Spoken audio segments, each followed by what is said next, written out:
শীতের স্পর্শে চিরায়ত উন্মত্ততা এখন অনেকটাই শান্ত। নেই দুর্বার জলপ্রবাহের গর্জন। সাদা বরফের চাদরে ঢাকা পড়ে নীরব নিভৃত নায়াগ্রা ফলস যেন নতুন এক রূপে সেজে উঠেছে।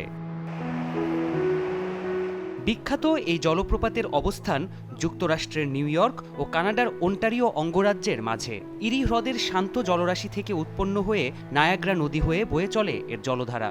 এক পর্যায়ে দুর্বার গতি নিয়ে বিশাল উচ্চতা থেকে আছড়ে পড়ে, যা দেখতেই মূলত সেখানে ভিড় জমান পর্যটকরা।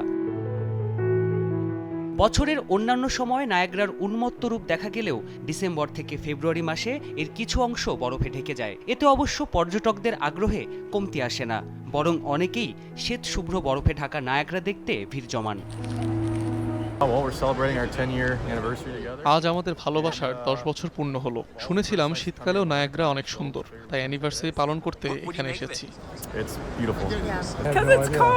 এখানে প্রচন্ড শীত, মনে হতো শীতকালে এখানে আসা মানেই পাগলামি। তবে সৌন্দর্যে সত্যি মুগ্ধ হয়েছি। এদিকে এক সপ্তাহ ধরে 0 ডিগ্রির নিচে তাপমাত্রা থাকায় জমে গেছে পোল্যান্ডের সবচেয়ে দীর্ঘ নদী ভিস্টুলা। রোদ ঝলমলে দিনে নদীতে ভাসছে শ্বেত শুভ্র বরফ। মনোরম এই দৃশ্যটিও নজর কেড়েছে প্রকৃতিপ্রেমীদের।